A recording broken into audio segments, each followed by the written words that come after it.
Hi, welcome to another episode of Interior Design with Rae. So today I'm just going to show you some carpentry works installation progress. Okay, so my carpenters, they are installing right now. I just want to show you what have been already installed and then what they are installing right now. Okay, so let's take a look now. Okay, let's start from the entrance. So at the entrance there's this full height cabinet. Okay, the ceiling height of this unit is very high. So at the entrance is already about 2.5 to 2.6 meter. Okay, so at the entrance here I have carved out a niche. Okay, so this niche is actually covered by the two doors. Okay, so the two doors has a cutout like that. So when you close, it's very neat and nice without any framing. Okay, it's more like a streamlined kind of niche, right? And then it actually continues here. So this part here is the DB. Okay, so building up this cabinet to hide the DB, and also at the same time there's some storage at the back. Okay, so this is the side of the shoe cabinet. So over here you open up, right, and of course this is just a fake door.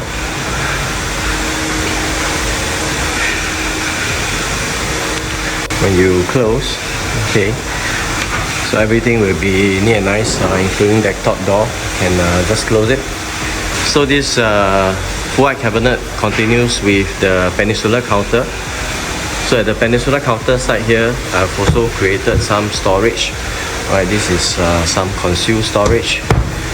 So this full height storage is actually quite crucial because it joins the full height cabinet with the peninsula counter, and also because it extends out from the back the kitchen cabinet. Okay, so this kitchen cabinet here, right, I actually extended out a little bit more because of the dishwasher. Okay, so this is the side panel of the storage cabinet in front. Right, so at the back will be the backsplash wall of the kitchen. Okay, so at the kitchen side here, there is this sink. It's a pull down rack. It's not a dish rack, but just like a rack for glasses and bottles. Okay, and then this is a built-in oven. So at the bottom here is going to be the dishwasher. So dishwasher, at the side you got to have you got to make a hole or opening and then access to the drainage. Okay, so this drainage for the washer is actually here. Okay, so this is important. You need to have an outlet and an inlet for the dishwasher.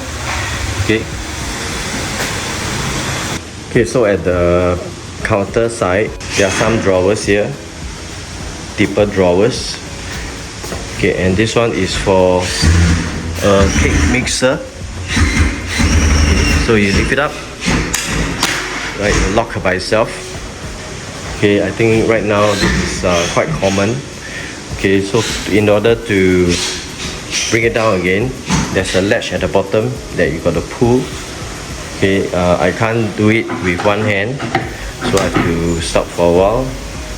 You gotta use your left and right hand to pull a latch at the bottom, and then just push it in back. So on the left side here will be a fridge. Okay, this is a pocket door.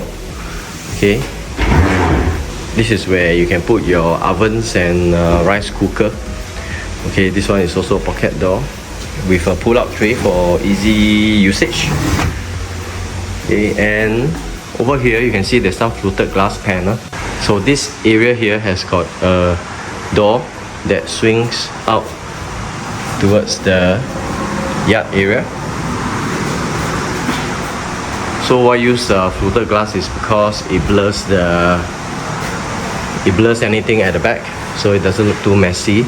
Okay, and it also allows a lot of light to penetrate into the kitchen. That's why I also added one fluted glass on top to allow more light. Okay, so this door is a flush fitted door.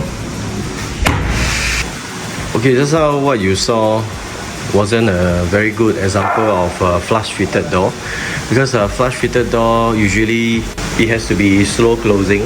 So in order to get a soft closing effect, right, the hinge has to be tightened a little bit more. It's actually the pivot hinge.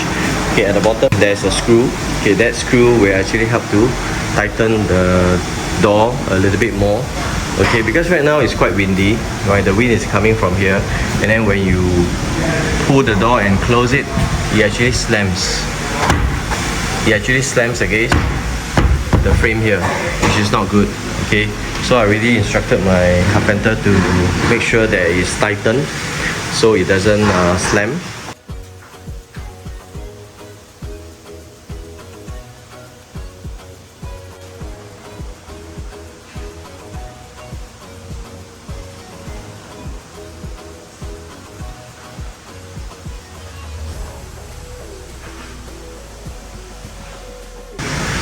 Okay, so over here is the place where they're going to put the washing machine and the dryer side by side.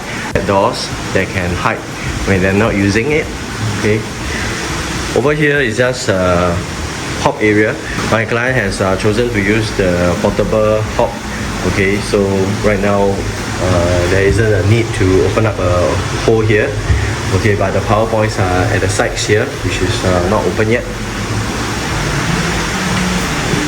Okay, let's go towards the bedroom while my carpenters are still installing. Okay, so for the first bedroom is mom's room. Okay, carpenters they still installing.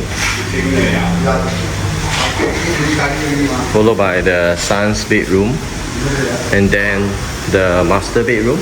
So master bedroom, the built-in wardrobe has already been installed. Okay, the ceiling is very high, I think almost up to about 3 meters. Definitely you need to have the top cabinet and then the lower door. Okay, and this part here, right, I've already asked my carpenter to overlay with a darker laminate. Okay, because it doesn't look too contrast right now, a bit flat. Okay, what I want is actually like that.